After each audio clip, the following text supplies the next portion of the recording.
নমস্কাৰ, এই মুহূৰ্তত আহি পৰিছে আজিৰ কেইবাটাও গুৰুত্বপূৰ্ণ খবৰ। এনেধৰণৰ খবৰসমূহ নিতৌ চাবৰ বাবে চেনেলটো ছাবস্ক্ৰাইব কৰি ভিডিঅ'টোত এটা লাইক কৰি দিব। মহানগৰীৰ বিদ্যালয়ৰ পাঠদানৰ সময়ক লৈ শিক্ষা বিভাগৰ নতুন নিৰ্দেশনা।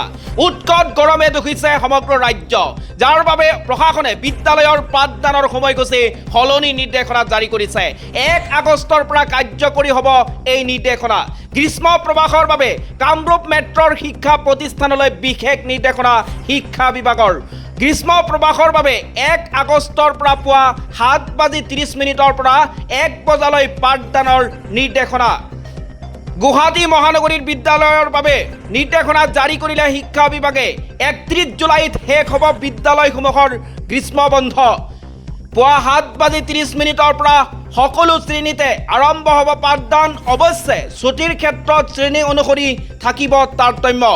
নিম্ন প্ৰাথমিক বিদ্যালয়ৰ ছুটিৰ সময় পুৱা 11:30। উচ্চ প্ৰাথমিক বিদ্যালয়ৰ শিক্ষাৰ্থীৰ ছুটি হ'ব 12 বজাত। প্ৰাথমিক আৰু উচ্চ প্ৰাথমিক পৰ্যায়ৰ শিক্ষা অনুষ্ঠানত দুপৰীয়া 1 বজা পৰ্যন্ত পাঠদান চলিব। পৰৱৰ্তী নিৰ্দেশ নিদিয়ালৈকে বাহাল থাকিব এই সময়সূচী। নিৰ্দেশনা জাৰি কামৰূপ মেট্ৰৰ SIDO দীপিকা চৌধুৰী। এই মুহূৰ্তত আহি পৰিছে আন এটা গুৰুত্বপূৰ্ণ খবৰ। থানাই জৰিমনা বিহাৰ তথ্য। অভিনেত্ৰী নন্দিনী কাশ্যপৰ বিৰুদ্ধে লগোৱা হৈছে জামিনবিহীন ধাৰা। অভিনেত্ৰীগৰাকীৰ বিৰুদ্ধে কঠোৰ ব্যৱস্থা গ্ৰহণ কৰিছে আৰক্ষীয়ে। লগোৱা হৈছে জামিনবিহীন গোচৰ।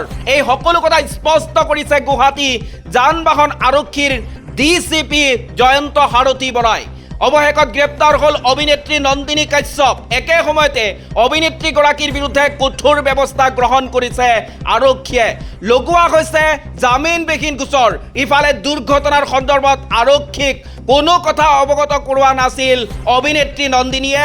এই সকলো কথা স্পষ্ট কৰিছে গুৱাহাটী যান বাহন আৰক্ষীৰ DCP জয়ন্ত সাৰথী বৰাই। এই মুহূৰ্তত আহি পৰিছে আন এটা বিগ ব্ৰেকিং নিউজ। মৰ্মান্তিক সেনাৰ বাহনৰ ওপৰত বাগৰি পৰিল ডাঙৰ পাথৰ। শ্বহীদ জোৱান, আহত বহুতো। এক বেয়া খবৰ।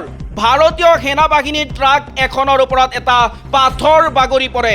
ইয়াৰ ফলত 2জন মেজৰ আৰু 1জন কেপ্টেইন নিহত হয়, লগতে কেইবাজনো আহত হয়।